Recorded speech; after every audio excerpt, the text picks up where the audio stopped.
The first time Karen broke into my garage, I didn't even flinch.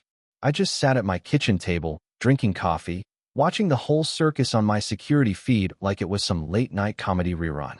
There she was, bathrobe flapping, hair pinned up like a crown, clipboard in hand, jiggling my garage handle at 2 in the damn morning.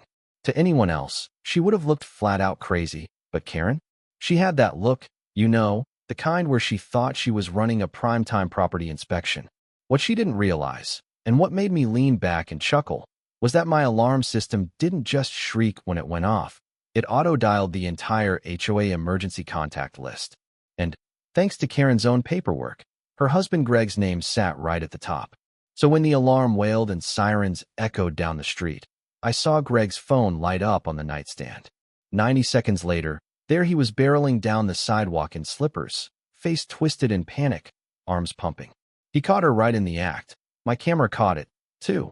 Greg grabbing her by the elbow, Karen shrieking like she'd just been insulted by royalty, the alarm wailing behind them like applause.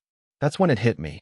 Moving back home, I'd inherited more than a battered ranch house. I'd inherited a war.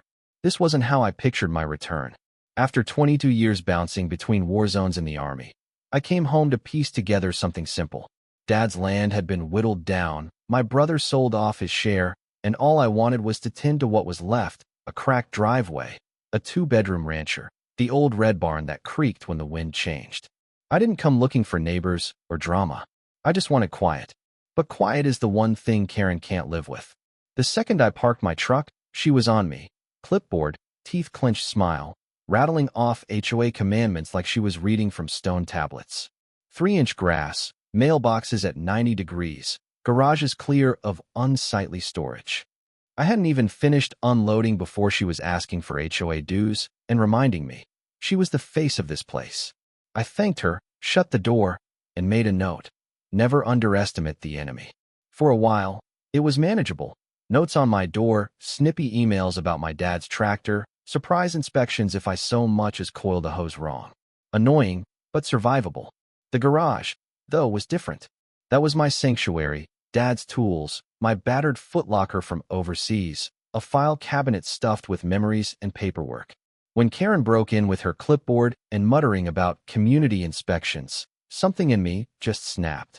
The alarm screamed, lights flashed, and poor Greg stumbled into frame like a man living through this nightmare for the umpteenth time. He grabbed her wrist. She spun and pointed at my camera like it was a sniper rifle, building her defense even while caught red-handed. Greg dragged her down the driveway, slippers slapping, bathrobe in a tangle. I sat back, staring at the frozen image, Karen mid-scream, Greg mid-drag, my garage still locked. You'd think I'd be furious.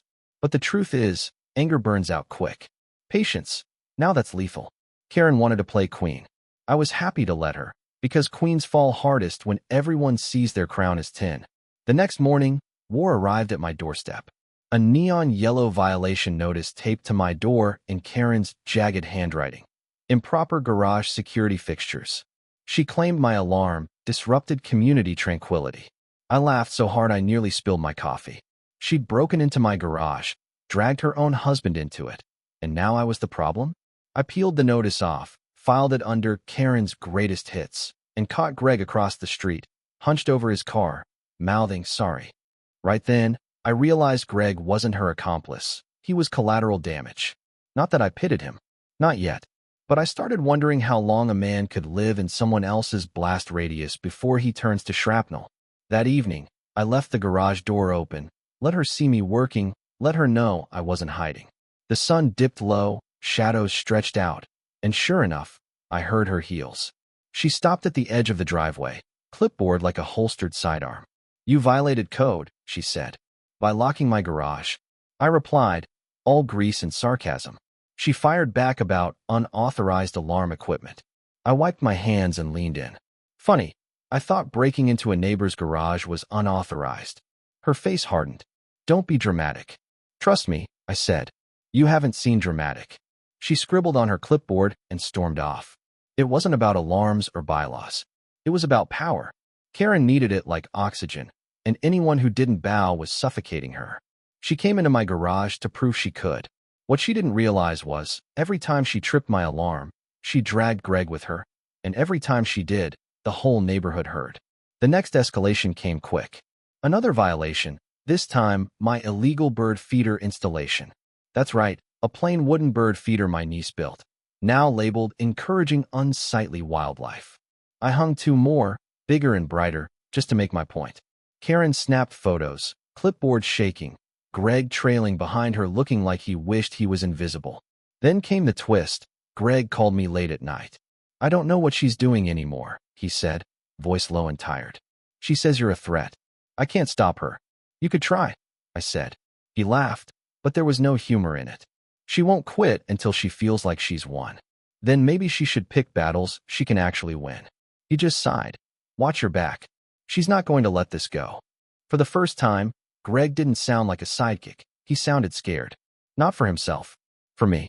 Saturday morning, Karen hammered a sign onto the utility pole outside my driveway. Security system alert.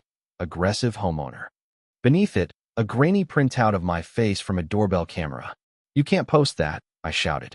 Community has a right to know, she declared, pounding another nail. Greg yanked the ladder. Karen shrieked, and he ripped down the sign.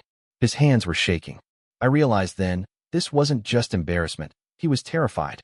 From then on, it got cinematic. Matching polos, HOA inspectors swarming my yard, measuring grass, snapping pictures of the bird feeders, cataloging my mailbox's lean. Greg was forced to document the mailbox. I joked, what's the record for violations in a single morning? Karen handed me a stack, 7 violations, everything from hose placement to unapproved security devices. I filed them, let her see me smile. But there was one that mattered, unauthorized alarm system, board vote pending revocation. If she wanted to fight with bureaucracy, I'd use the rules, too. I dug through the bylaws. Any homeowner could demand a public board hearing. So I did, and when word spread, neighbors I barely knew stopped to wish me luck, muttering about Karen fining them for beige paint or lemonade stands. The hearing was packed. Karen presided, gavel in hand. Greg slumped behind her. Your alarm system disrupts the neighborhood, she declared. Disrupts who? I shot back. Only person triggering it is you. The crowd snickered. I read the bylaw aloud. My system was legal. The board found no violation. Karen's gavel cracked in her grip. She spun on me. You think this is over? I will not stop until you're gone. I smiled. Saves me wondering. Greg warned me afterward. She's going to cross a line. And he was right. Eggs on my truck, sprinklers sabotaged, another midnight break-in. Except this time, it wasn't Karen. 2 guys in contractor uniforms, one with a crowbar, rummaging through my garage. Karen stood outside, whispering like a field commander. I hit the panic button. Sirens, cops, chaos. The men ran, but cameras caught everything. Cops went straight to Karen's house. Greg opened the door, looking like a man who hadn't slept in days. Karen denied everything, but the footage was damning. For the first time, she didn't strut. She retreated. By morning, the street buzzed. Is it true Karen hired people to break into your garage? Someone asked. Don't know about hired, but she was there. The empire was crumbling. That night, Greg found me. She's out of control. I tried to stop her. She wouldn't listen.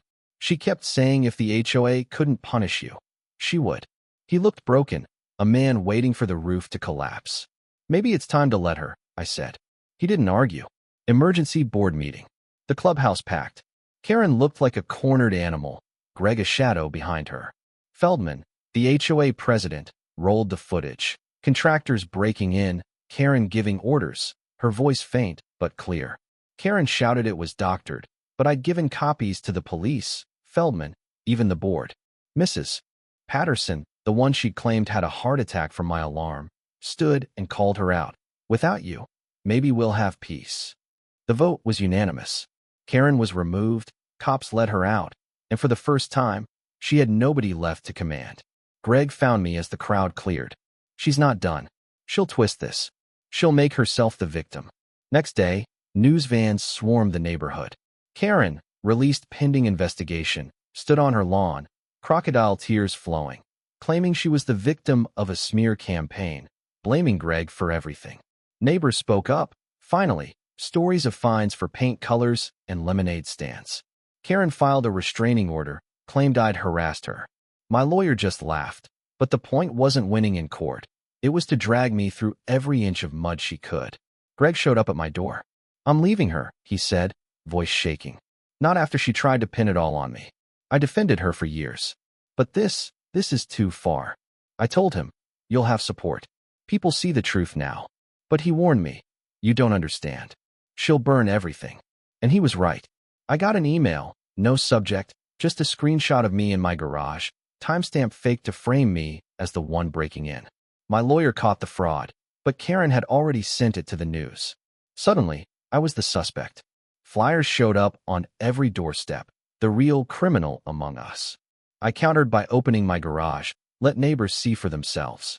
Most supported me. Some were just confused. Karen's genius wasn't proof. It was sowing enough doubt to stain everything. Then Karen staged a new break-in, this time with a camcorder, shouting for the cops that I'd attacked her. But her own camera caught her setting up the stunt.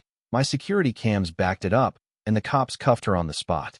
The whole neighborhood watched in pajamas, finally seeing her unravel.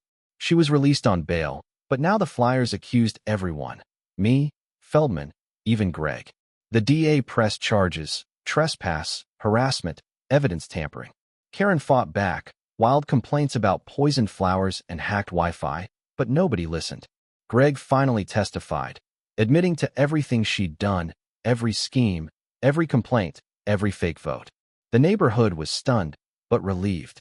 Karen couldn't handle the final collapse. She came at my cameras with a hammer, screaming incoherently, arrested again. This time, no bail. The trial was fast. Greg's testimony, the footage, her rampage, the faked evidence. Karen was convicted, probation, community service, banned from any HOA board, psychiatric eval. For the first time, the neighborhood exhaled. The notices stopped. The flyers disappeared. The HOA got boring, and nobody cared about mailbox angles anymore. One afternoon, Feldman stopped by. "You might have saved this place," he said. I just shook my head.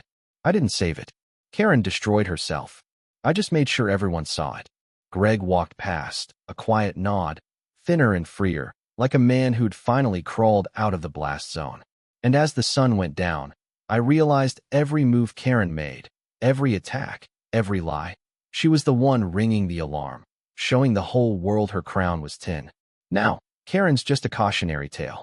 People whisper about her at block parties, not with fear, but with disbelief.